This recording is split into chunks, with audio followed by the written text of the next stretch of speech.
Hi, I'm Cesar Gavidia with Attorneys Dell and Schaefer. I'm here with Alex Palamara.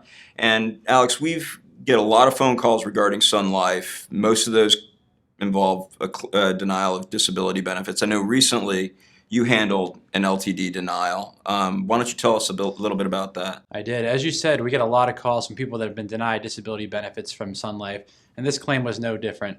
This person was on claim for about 13 months, so Sun Life actually did pay her long-term disability benefits for about a 13-month period. Prior to that time, she worked as a senior procurement agent for an engineering company called FLD Smith. Luckily, that employer provided her with long-term disability benefits should she become disabled. Unfortunately for this person, she did become disabled. A lot of pain issues, a lot of back pain, shoulder pain, neck and back problems, basically pain all over her body. Made a claim, and luckily Sun Life did pay her for 13 months. But unfortunately for her, Sun Life, after 13 months of benefits, denied her claim.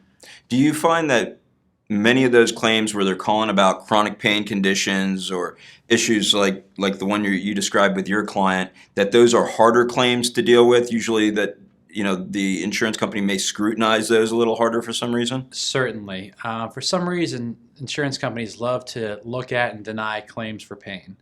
In this situation, what Sun Life did was they had two quote-unquote independent physician reviewers reviewed this lady's medical documentation, and these doctors went ahead and said, we don't find that she's unable to perform her previous occupation, which was, they called it a sedentary occupation. So they went ahead and denied her claim.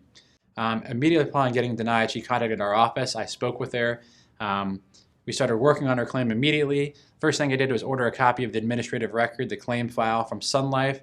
I had a chance to review the claim file from Sun Life. I got updated medical records from her doctors. The first thing I noticed from the review of the claim file is that these quote-unquote independent reviews by these independent doctors were nowhere to be found in this claim file. Second thing I noticed was, I took a look at her medical records. Her medical records is filled with objective medical evidence of her condition. And what would happen, I guess, if there is let's say they continue denying her, what would be the impact of those records from the independent reviewers not being in the record? I think in that situation, it'd be almost like a slam dunk trial for us that we would win. A judge would have to rule in our favor because they would have no reasonable basis to deny her claim without those reviews in the record. But before you can file a lawsuit, you have to file these administrative appeals under ERISA. So I went ahead and filed the ERISA appeal. I pointed out the fact that reviews were not in the record.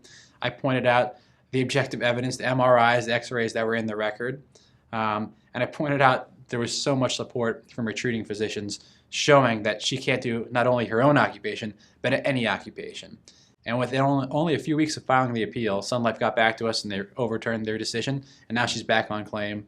And hopefully she'll remain on claim until either A, she turns 65, or B, she's able to go back to work. And if they try to deny her claim again, we're going to be ready to get her back. It sounds like you really had their backs to the wall on that one. On that one we did. Yeah. So if you're out there and you have a claim with Sun Life, you feel like they've denied your benefits unjustly, feel free to contact us. The consultation is free. We're happy to discuss your claim with you.